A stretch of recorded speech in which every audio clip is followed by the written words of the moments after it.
सबसे पहले हमारे चैनल दीनी अखलाक को सब्सक्राइब करें और बेल आइकन को जरूर दबाएं। ऐसे ही मजेदार तकरीर और नज़म सुनने के लिए। ये नमाज का जिक्र भी हर मज़हब के अंदर मौजूद है।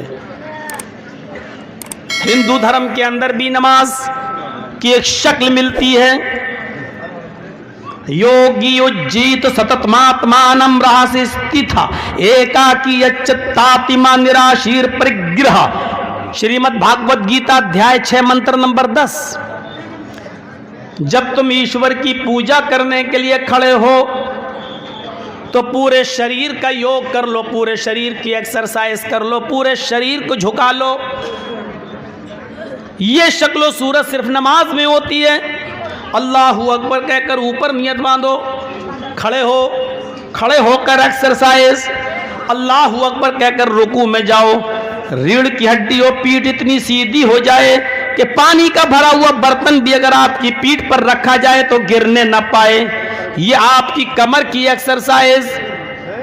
और सजदे में जब आप जाते हैं और पैरों की उंगलियां जमीन पर जब आप मोड़ते हैं और उनको किबले की तरफ करते हैं तो पैरों की उंगलियों से जो नसें खिंचती हैं वो आपकी रीढ़ की हड्डी, और रीढ़ की हड्डी से खिंचते हुए वो दिमाग तक आती है और खून का सर्कुलेशन पूरी दिमाग तक पहुंच जाता है जब आप सजदे में जाते हैं। इसीलिए अल्लाह के नबी फरमाते हैं सजदे को ज्यादा लंबा किया करो, क्योंकि बंदा अल्लाह के सबसे ज्यादा करीब तब होता है जब वो सजदे में होता है। सजदे को लंबा करने का हुक्म है। और लंबा करने का एक फायदा यह है कि पूरा दिन जो हम और आप खड़े रहते हैं, चलते फिरते रहते हैं, काम करते रहते हैं, तो खून का सर्कुलेशन, खून का दौरान हमारे दिमाग तक उतना नहीं पहुंच पाता जितना हमारे दिमाग की नसों और रगों को ब्लड की ज़रूरत पड़ती है, उतना नहीं पहुंच पाता। इसलिए जब हम सजदा करेंगे और लंबा सजदा करेंगे तो खून का दौरान और खून का सर्कुलेशन दिमाग की एक एक रग तक पहुंच जाएगा। डॉक्टर मोरिस बुकाय कहते हैं कि जो आदमी 5 वक्त का नमाजी हो और सजदा लंबा करता हो, अमेरिका का बहुत बड़ा डॉक्टर, वो लिखता है कि जो आदमी इस्लाम के मुताबिक सजदा करने वाला बन जाए, ऐसे शख्स को ब्रेन हेमरेज की बीमारी नहीं हो सकती है, इसके दिमाग की नस नहीं फट सकती है। नमाज पूरी एक एक्सरसाइज है। अगर आप 5 वक्त के नमाजी बन जाएं और नमाज उस तरीके पे पढ़ें जिस तरीके से अल्लाह के नबी ने कहा है और बताया है, तो आपको ये फर्जी एक्सरसाइज सिखाने वालों की ज़रूरत नहीं पड़ेगी। नाम नहीं लूँगा।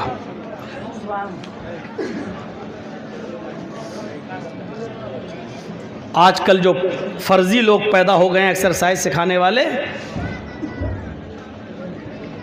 इनकी ज़रूरत नहीं पड़ेगी अगर आप नमाज को नबी के तरीक़े के मुताबिक पढ़ने लगें। तो नमाज का जिक्र भी मौजूद है। ज़कात दुनिया के हर धर्म, हर मजहब के अंदर, हिंदू धर्म के अंदर तो दानम दीक्षिता का शब्द मौजूद है, दान दो। इस्लाम ने एक उसूल मुतय्यन कर दिया है, इतना पैसा हो तो इतना, सोना हो तो इतना, इतनी बकरियां हो तो इतनी भैंसें और गाय हो या ऊंट हो तो इतनी, बारिश के पानी से आपका गल्ला और अनाज पैदा होता है आसमानी बारिश की वजह से तो इतनी ज़कात। बारिश के पानी से नहीं, सरकारी पानी से अगर आपका अनाज पैदा हुआ खेत में तो उसकी ज़कात अलग। आपके तालाब में कितनी मछलियां होनी चाहिए कि तब आपके ऊपर ज़कात फर्ज होगी। आपकी दुकान में कितना माल भरा हुआ होना चाहिए कि जिस पर आपकी ज़कात फर्ज होगी। आपके पास कितना टन आलू होना चाहिए कि तब आपके ऊपर ज़कात फर्ज होगी। आपके पास मुर्गियां कितनी होनी चाहिए, भेड़ और बकरियों की ज़कात की तो एक तायुन है हदीस की किताबों में, लेकिन आप अगर मुर्गी का बिजनेस करते हैं, मुर्गी का कारोबार है तो कितनी उस पर ज़कात फर्ज होगी। ये मुस्तकिल एक मौजू है, कभी फुर्सत से सुन लेना। इस मौजू पर एक अलग तकरीर की ज़रूरत है। तो ज़कात भी हर धर्म के अंदर, हर मज़हब के अंदर, लेकिन इस्लाम ने मुतय्यन कर दिया, अगर आपके पास नकदी है, कैश है और उसकी कीमत 7.5 तोले सोना यानी तकरीबन 85 ग्राम सोने के बराबर और 52.5 तोले या 52.5 तोले चांदी के बराबर है और उसको 1 साल से ज़्यादा गुजर चुका है, तो उसके ऊपर आपको ज़कात देना पड़ेगी उतने रुपयों पर। 100 रुपये में 2.5 रुपये, 40 रुपये में 1 रुपया। वतसूम रमज़ान, रमज़ान भी हर मज़हब के अंदर मौजूद है। ईसाइयों में आज भी रोज़ा रखा जाता है, यहूदियों में आज भी रोज़ा रखा जाता है। हाँ, हिंदू धर्म में तो रोज़े की मखसूस नौयतें हैं, अलग अलग देवी और देवताओं के नाम पर अलग अलग व्रत। यहाँ तक कि पति के नाम पर औरत को एक और व्रत रखने का हुक्म दिया गया है कि वो अपने पति की लंबी आयु, लंबी उम्र के लिए करवा चौथ का व्रत रखे। कुछ नहीं खाती है, कुछ नहीं पीती है जब तक कि वो चांद को नहीं देख ले, और कभी कभी अरसा 24 घंटे से भी ज़्यादा का गुजर जाता है। इस्लाम के अंदर रोज़ा है,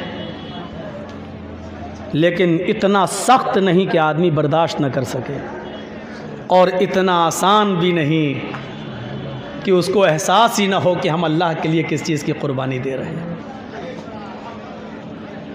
बस रमज़ान के महीने में तुम रोज़े से नहीं हो, मौलाना साहब भूख बर्दाश्त नहीं होती है, मैं लेबर हूँ, मज़दूर हूँ, काम करता हूँ, ईंटें ढोता हूँ, लेबर का काम करता हूँ, रिक्शा चलाता हूँ, मेहनत का काम है मेरा, इसलिए रोज़ा नहीं रख पाता हूँ। अल्लाह के बंदे, भूख और प्यास को बर्दाश्त करने का नाम ही तो रोज़ा है। अगर ये बर्दाश्त नहीं कर सकता है तो रोज़ा कैसा? इस्लाम की तारीख उठा के देखो, अक्सर जंगें, बल्कि जितनी भी जंगें हुई हैं इस्लाम की तारीख में, सब रोज़े की, रमज़ान के महीने में अक्सर हुई हैं। क्यों? सहाबा रोज़े की हालत में जिहाद किया करते थे, लड़ते थे, बगैर खाए और पिए तलवार चलाया करते थे।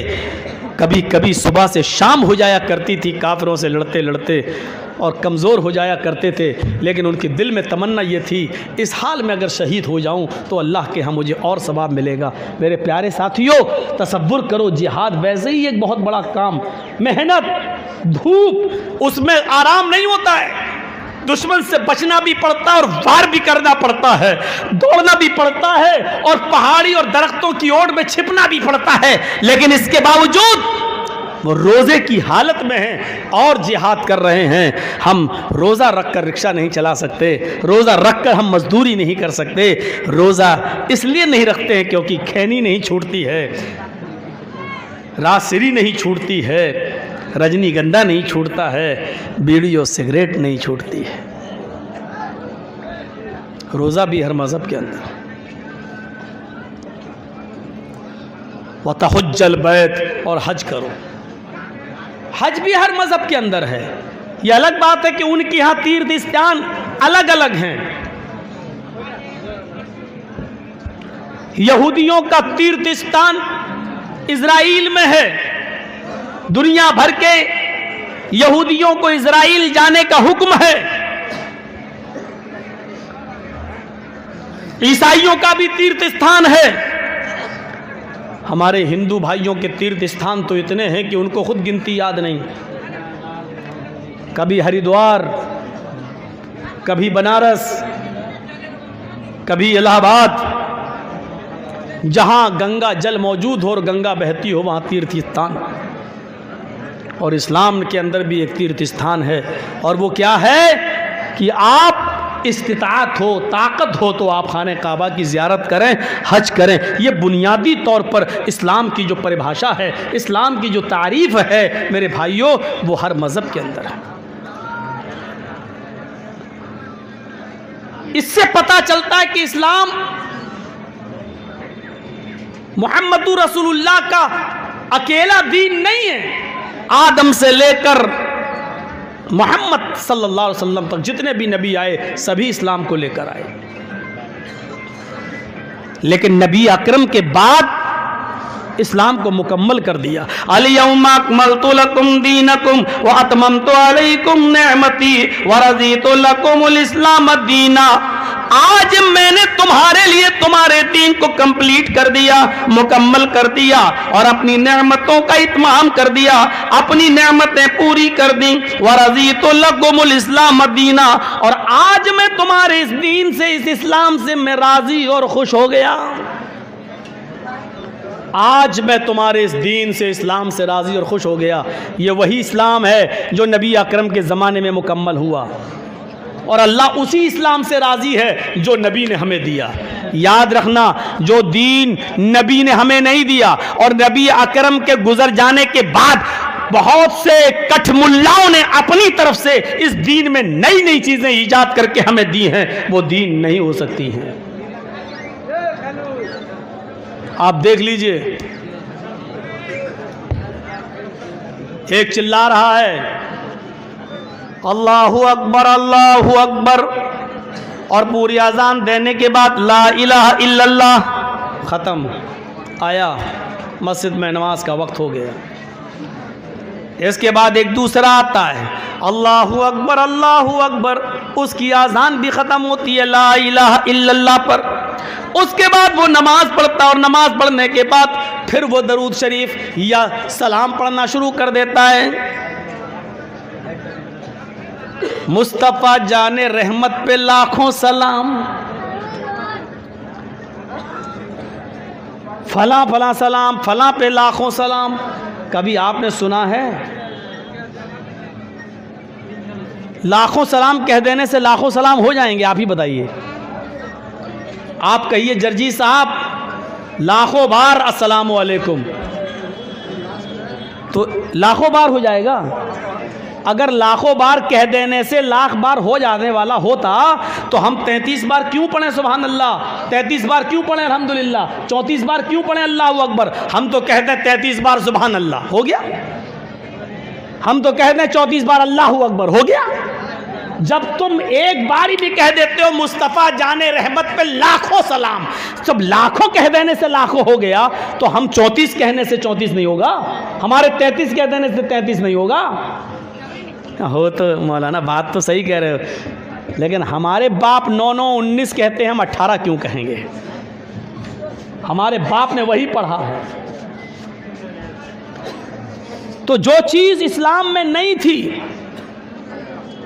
नबी ने नहीं दी, वो नबी अकरम के इस दुनिया से गुजर जाने के बाद इस्लाम का हिस्सा नहीं हो सकती। इसलिए अल्लाह ने क्या फरमाया, आज मैंने उसी दीन को तुम्हारे लिए मुकम्मल किया है जो दीन तुम्हें मोहम्मद रसूलुल्लाह ने दिया है, और उसी दीन से मैं राज़ी और खुश हो गया। जहाँ ये चीज़ें बताई गई हैं इस्लाम की, वहीं कुछ ऐसी चीज़ें भी बताई गई हैं जिनका छोड़ना भी बहुत ज़रूरी है।